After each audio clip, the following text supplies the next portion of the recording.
Good evening. Laura Donnelly here from Dancing with Ease, Body Brain Balance. And I have day 224 of Strange and Interesting Times. I was thinking about the holidays and thinking about like a lot of stuff that you see on television about joy and getting together and people who've been dispersed all over the world suddenly showing up together and old hurts being magically healed and things like that. And I think that can put a lot of pressure on our normal, everyday family holidays and how they go. Because sometimes family holidays are challenging for a variety of reasons.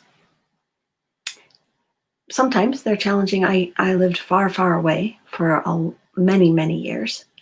And the getting home for the holidays was a real push. It was expensive. And as a dancer, sometimes I had to choose which jobs I would do because I didn't want to do jobs over the holidays because I wanted to be home. And traveling at the holidays. Traveling on the holiday, I discovered by accident, by missing my booking dates and having to book later than I anticipated, that traveling on the holiday was a little bit easier than traveling before the holiday. But it was a little discombobulating. And then I felt sorry for the people who had to work on the holidays. So there's that. Then there's a sadness that comes. And I come from a very large family. And my first memories of the holidays were when I was a kid and everybody in the family was older than me. Now I'm one of the old ones. And this is really weird. Maybe not sad, but weird to be how my grandma was, because we're all a mixture of all the people who came before us and all the people who influenced us as we grew up.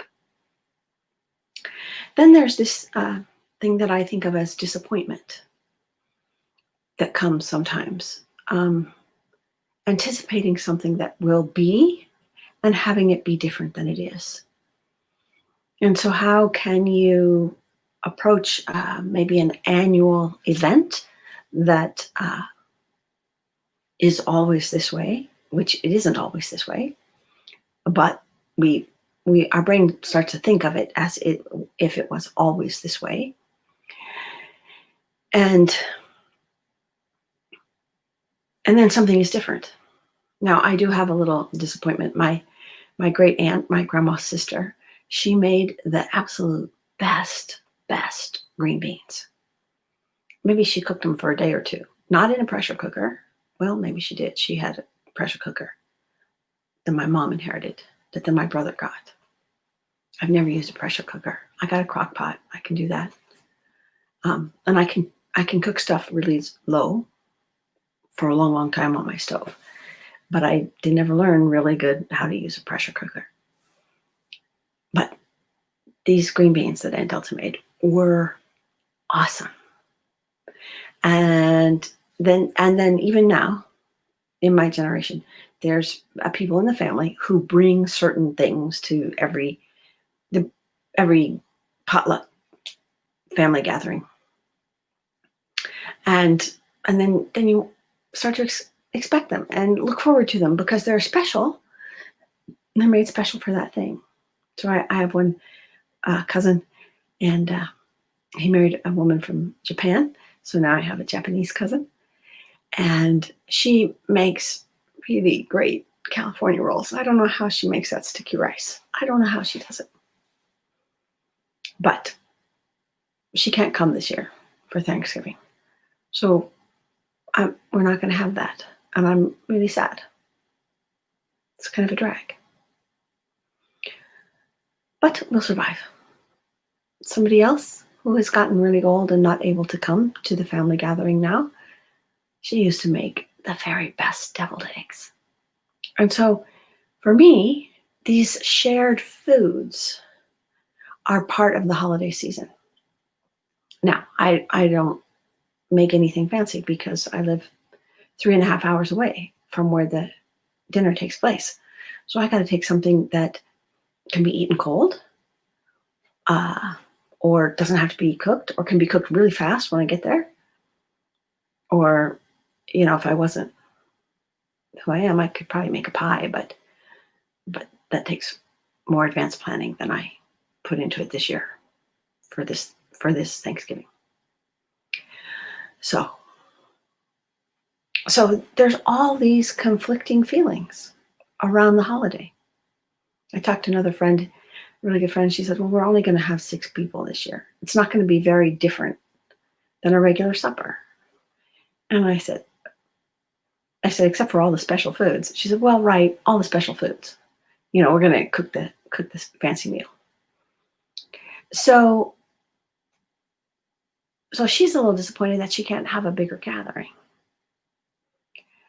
And then I think we end up with this thing where people feel like they're supposed to feel a certain way, and maybe they don't. Maybe the extra energy and stress of traveling diminishes the joy of the holiday. Now, personally, me, I love Thanksgiving because I like gratitude. And I would ask everybody, if you have something you're grateful for, or you have a favorite food that you have on the Thanksgiving holiday, to share that in the comments. And there's a lightness for me about Thanksgiving that's not there about Christmas. Christmas has this other thing of giving and receiving that seems heavier to me than just the joy of gathering and seeing each other and sharing a good meal and good conversation. So I was trying to talk about how self-care helps us deal with all these emotions that can come up during the holidays, that can be activated by the holidays, by our expectations, by our memories of past holidays, maybe good ones or not good ones, by our well, it could also have to do with your own things that are going on in your own job, in your own life, and this can have an influence on how you feel about the holiday. I have been really fortunate that I've been able to control my schedule so that I got the Friday off, so that I have a 4-day weekend on Thanksgiving almost all of my life. But a few times I've had to work on Friday, and that has really put a glitch in my step. And so everybody in retail, I think about everybody in retail who has to work on the Friday after Thanksgiving, and that just seems terrible to me. Of course, we know I'm a bad shopper, and I don't like shopping, and so the whole thing doesn't work for me. That whole thing. And but for those people, the shopping after Thanksgiving is that's maybe, if you own a small store, that's maybe a good half of your income for the year, and so that's a celebration day. So something that to me is a stressor, for somebody else is a good thing. So that's the next thing about holidays. They're not the same for everybody. So the whole thing about self-care is to listen to yourself. What do you need? I often take salad, vegetables, something without sauce, something pretty plain, because there's so much good, rich food that I like to have something simple and plain to go along with it. I learned that from my mom. That's what she did. So partly when I do that, I connect back in time to my mom and to the kinds of things, the recipes and the kinds of food that she brought to the family dinners. And so in taking care of my food choices, I connect back in time, and I create a piece of the tradition that's going to go forward. And that's kind of fun to feel part of that. The other thing that I encourage people to do is to, to take a little break if you can. Most of the time, my family has big gatherings, 30 people or more. And while it's wonderful to see everybody, it is also fatiguing. You're catching up on when, like the last thing might have been Labor Day when you saw everybody all together or something like that. It could have been a wedding. We did have a wedding. It was pretty great this fall. And so there's this, what have you been doing? Where have you gone? What's new? What's coming up in the future? Cool things the kids did, all kinds of, gathering information, sharing information, and it can be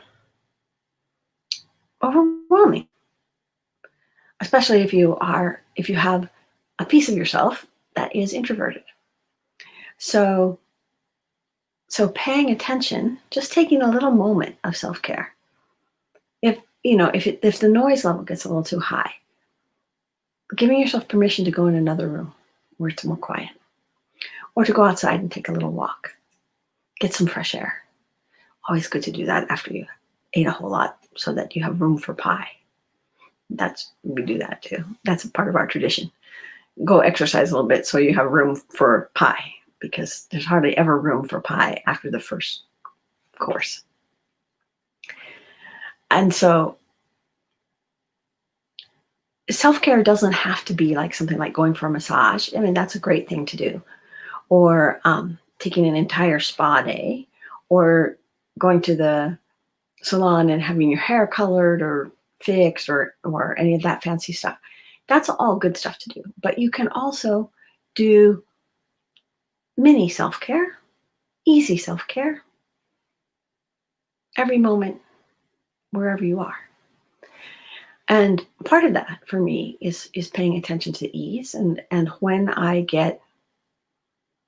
start to feel not easy in my system, if I start to feel tense, if I hear myself talking too fast, talking a little too loudly, then I know I'm getting off balance for whatever reason. Maybe I had a little too much wine. Maybe I had a little too much sugar. Maybe I just need to go for a walk. And I can regulate that. I can self-regulate. And in the middle of all of this, we have Thanksgiving, and then we have the lead up to Christmas. My friend Imogen and I are going to do our easy peasy, itsy bitsy, bite-sized self-care challenge, which is, we originally created it for caregivers. Now, if you think about it, most everybody is taking care of somebody. And even if that somebody is yourself, you're taking care of yourself. And so you're welcome to join. It's free, it's fun, it's easy. Sign up link is in the description. And each little tip, it can be done in less than a minute. So I encourage you to check it out. And I'll see you. I'll figure out tomorrow. I think tomorrow I'm going to do something different because I'm going to be traveling, jumping up at early dawn and hitting the road, and then coming home. So it's a long day. So I might adjust what I do tomorrow schedule-wise, but there'll be something here for you to think about, because these are some strange holidays in some strange and interesting times. Take good care of yourself, and I'll see you tomorrow and the next day.